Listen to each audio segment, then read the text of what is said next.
Salut, c'est Paul et aujourd'hui on se retrouve pour parler des animés de la saison été 2021. Je vais tout d'abord vous donner mon avis sur la saison printemps 2021. Je vais tout d'abord vous parler de mon top 3, donc en troisième place Osamake, en deuxième place Ichihiro et en première place Hot Taxi. Sinon j'ai pas mal apprécié Nagatoro au fur et à mesure de la saison. Battle Athletics Dayun Daokai Restart, qui est vraiment un animé de sport sur les Jeux Olympiques qui m'a vraiment plu au final malgré que je pensais pas rentrer dans cet animé au début de la saison. J'ai vraiment adoré cet animé. Shakuretsu Kabaddi qui pour le coup m'a plu de moins en moins au fur et à mesure de la saison, car c'est un animé de sport un peu trop classique je trouve, et j'aime pas trop les animés de sport en général. Donc ça commence à rentrer dans la partie que j'aime pas trop dans les animés de sport, on va dire. Juran Princess of Snow and Blood. Alors au niveau de cet animé, je l'ai commencé vraiment parce que j'étais hypé par l'opening et par l'animation. Et en fait, c'est vraiment ce que j'en ai retenu. L'animation est vraiment super. Le design aussi des personnages. Au niveau du scénario, c'était un peu plus compliqué, notamment au départ, mais la fin est plutôt ok. Bishunen Tantedan, un animé que j'attendais beaucoup et au final que j'ai quand même beaucoup apprécié. Peut-être pas autant que je voulais, mais franchement, tous les épisodes, je les ai enchaînés, j'ai apprécié. Je vais aussi parler des animés qui continuent cette saison pour parler des animés de la saison printemps 2021. Donc il y a tout d'abord My Hero Academia saison 5 qui va continuer lors de cette saison été 2021. Et bah du coup ça m'a quand même beaucoup plu. Comparé à l'arc qui était dans le manga de la classe 1A vs 1B. Et donc on va avoir un arc très important qui va suivre dans cette deuxième partie de la saison 5. Donc restez connectés sur MHA car vraiment ça devient de plus en plus bien. Et c'est à partir vraiment de cet arc que tout va débuter pour l'univers de MHA, la deuxième partie en fait. Il y a aussi le fameux Tokyo Revenger qui va continuer du coup lors de cette saison été 2021. Tokyo Revenger qui a commencé en animé dans sa saison printemps 2021, qui a une animation assez classique, assez simple, mais vu que l'ambiance générale est plutôt un peu sympa, en fait ça compense un peu cette animation qui est vraiment très simple, le rythme est assez lent. En tout cas cette première partie de Tokyo Revenger m'a pas mal plu et j'attends de voir du coup la deuxième partie ce que ça va donner. Maintenant je vais vous parler des nouvelles saisons d'animé. Il y a donc tout d'abord la deuxième saison de Sama no Inochi no Ue ni Orewa Tatehiru ou I'm Standing on a Million Live. Saison 2 donc, qui est donc un sorte d'isekai. J'ai l'impression que le personnage principal va évoluer et j'espère que ça va être un peu mieux que la saison 1 en termes d'animation, en termes de moments un peu flashback qui étaient un peu trop présents et c'est un peu un truc que j'ai du mal. En plus le style isekai qui était peut-être un peu trop présent, c'était vraiment très, on va dire, on suit une quête, on développe des personnages, on développe des compétences et ça vraiment le style isekai en général, j'ai vraiment du mal avec ça. La fin de la saison 1 m'a donné envie comme de regarder la saison 2, donc on va voir ce que ça va donner. Il y a aussi la saison 2 partie 2 de Moi quand je me réincarne en slime, et également la très attendue deuxième saison de Koyabashi-san Shi no Mai Dragon. Il y a également la deuxième saison de My Next Life as a Villainess ou Otome Game. On va parler des nouveaux animés de cette saison. Il y a Nighthead 2041 qui a pour genre action, drame, mystère, science-fiction surnaturelle et pour thème super pouvoir, dans lequel on suit Naoto et Naoya, deux frères rejetés par le monde entier à cause de leur pouvoir. Désormais en fuite, ils sont poursuivis par deux autres frères faisant partie des forces de sécurité nationale. Ce qui m'intéresse dans le trailer, c'est en fait la présence de la CGI et j'ai envie de voir vraiment ce que ça va donner. J'ai l'impression qu'elle est quand même assez propre, même si elle est assez présente. Beach Boy Riverside qui a pour genre action, aventure, fantasy et pour thème démon, qui a l'air d'avoir un design un peu sympa, une musique intéressante, mais le scénario me dit pas grand chose donc on va voir. Scarlet Nexus qui a pour genre action, drame, science-fiction et pour thème combat, monstres et super pouvoirs. On suit donc une brigade d'élimination. C'est réalisé par le studio d'animation Sunrise et au niveau des designs ça a l'air d'être assez sympa, la musique aussi, mais je sais pas du tout ce que ça va donner vu que le trailer reste assez mystérieux. Kanojo, Mo Kanojo est donc la comédie romance School Life de la saison. On suit donc Mukai Naoya qui est amoureux de Saki depuis l'école primaire et lorsqu'elle accepte enfin ses sentiments, il est le plus heureux. Mais un jour, une jolie fille nommée Minase Nagisa se déclare à lui. Ne pouvant rejeter sa déclaration d'amour ni trahir sa petite amie, Naoya décide de demander à Saki s'il peut sortir avec Nagisa. Comment va-t-elle réagir? C'est donc un peu une comédie School Life qui a pour thème harem et c'est un succès assez intéressant en tant que manga, donc on va vraiment voir ce que ça donnait et comment ça va être adopté.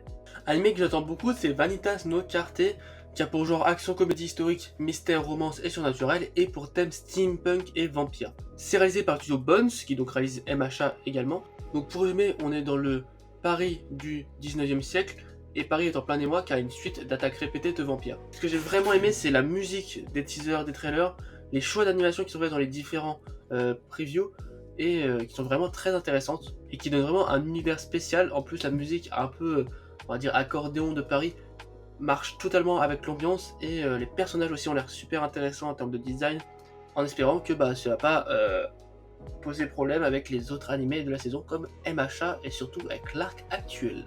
Il y a également Remain, un animé qui a pour genre Comedy School Life, Slice of Life et pour thème quotidien et sport, qui va être réalisé par le studio d'animation MAPPA. Donc c'est intéressant car c'est un animé de sport sur le water polo qui est pas donc super présent dans les animés de sport en général. En tout cas, le design des personnages a l'air très sympa et l'animation aussi, donc à voir.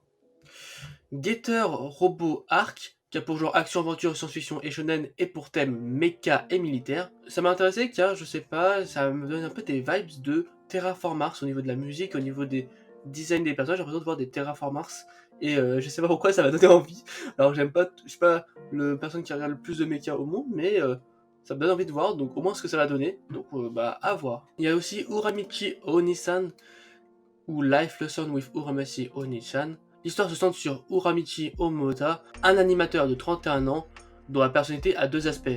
Lorsqu'il anime le programme éducatif Mom to Together, il semble être joyeux et optimiste, mais en dehors, il se révèle quelque peu instable émotionnellement. Nous allons suivre donc les aspects les moins ensoleillés d'une vie adulte. Donc ça a l'air vraiment intéressant en termes de visuel et en termes de comédie en fait. Tsukiga Mishiboku Isekai Dosho, donc un isekai qui a un design assez sympa. On suit un banal lycéen qui se retrouve dans un monde après avoir été invoqué par un dieu, Tsukuyomi, dans le but de devenir un héros. Mais du coup, je sais pas trop ce que ça donne, mais en tout cas, le design des personnages a l'air sympa. Je vais peut-être tester pour voir ce que cela va donner.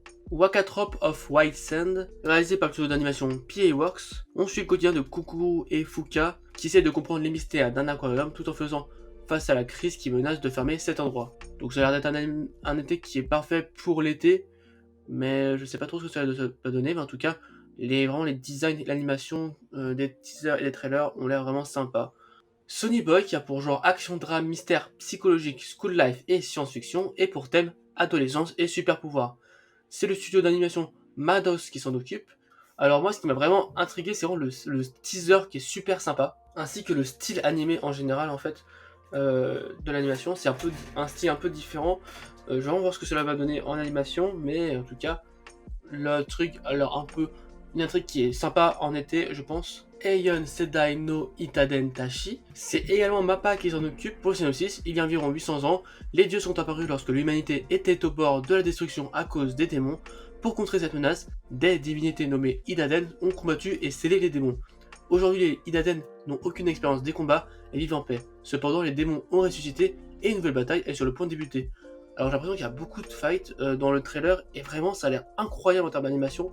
C'est Mappa qui s'en occupe et le design aussi. En plus d'animation, le design des personnages ont l'air vraiment sympa. Et du coup je vais voir ce que cela va donner, mais vraiment le teaser a l'air incroyable. Les deux previews qu'on a eu ont l'air vraiment incroyables en termes d'animation en tout cas. Que ce soit en termes de musique, d'ambiance, de style graphique ou d'animation, c'est vraiment un anime que j'attends grandement et j'espère que ça va correspondre à mes attentes. Mais en tout cas, Mappa a encore beaucoup de travail cette saison. The Journey, un projet de film d'animation qui a l'air assez épique. On ne sait pas beaucoup plus, mais en tout cas, au niveau des visuels, la musique, etc., ça a l'air d'être un style un peu de combat, un peu ancien. Et ça a l'air d'être vraiment plutôt pas mal, donc on va voir ce que cela va donner. Le nouveau film de la licence Nanatsu no Taizai, qui est prévu pour l'été 2021, le créateur a annoncé qu'il comportera des scènes qu'il n'a pas pu insérer dans le manga, et donc qui seront inédites. En tout cas, on espère que du coup ce film aura une meilleure animation que les dernières saisons, parce que c'est un des gros problèmes de Nanatsu no Taizai en animé, et donc on verra si en film ça va mieux se passer. Ryu to Sobakasu no Hime, qui est un film qui a l'air vraiment très sympa en termes de visuel. J'ai envie de voir ce que ça va donner. Il y a aussi un OAV pour Eurocamp, qui sera disponible dans le troisième et dernier DVD et Blu-ray de la saison 2 de Eurocamp. Fate Grand Order a encore le droit à du contenu avec un film qui sortira en été 2021. Il s'agit de l'adaptation de Solomon, la dernière singularité. Il y a également le troisième film MHA, World Heroes Mission, qui va sortir le 6 août 2021. Dans ce film, on suit une mystérieuse organisation dédiée à la destruction des personnes dotées d'altères, à lancer une menace et poser des bombes dans le monde entier. Les héros professionnels et les stagiaires se démènent pour trouver les bombes. Deku, Bakugo et Shoto rencontrent alors Toddy, un garçon vivant dans une caravane dans le quartier d'Océon, et finissent par travailler avec lui. Évidemment, c'est Bones qui est aux commandes et on peut attendre de ce film une animation de qualité en espérant que cette animation de qualité réalisée par Bones ne nuira pas à la saison 5 qui est vraiment un tournant dans l'histoire. Il y a également l'OAV de Tonikaku Kawaii qui va sortir le 18 août prochain et donc un OAV que j'attends grandement vu que Tonikaku Kawaii c'est un anime que j'ai grandement apprécié. Shika no Yuna to Yakusoku no Tabi, un film que j'attends grandement car le visuel a l'air vraiment sympa. Et au niveau du scénario, on suit un Japon féodal dominé par l'Empire, Van, un ancien chef d'unité de guerriers qui s'est rebellé contre l'ordre. Le scénario a l'air assez mystérieux, mais en tout cas en termes de visuel, ça a l'air assez magnifique et ça me fait un peu penser à To Your Eternity, qui est donc sorti cette saison de printemps 2021, et on va donc voir ce que cela va donner. Enfin, un film est prévu pour Free, Gekijuban Free The Final Stroke partie 1, qui sortira donc normalement le 17 septembre 2021. Voilà pour cette saison d'été 2021, donc il y a plusieurs animés plutôt intéressants. On va voir ce que cette saison d'animés d'été 2021 va nous réserver au fur et à mesure de la saison. J'espère que vous avez trouvé dans cette vidéo des animés qui vont vous plaire pour cette saison. Voilà, j'espère que cette vidéo t'a plu. Si c'est le cas, je poste ce genre de vidéos toutes les 2 semaines, donc n'hésite pas à t'abonner à la chaîne et activer les notifications. Je t'invite également à me suivre sur les différents réseaux sociaux, le lien est dans la description. Sur ce, je te souhaite une bonne journée, une bonne soirée, c'était Paul, salut! All you got me make some paper, yeah.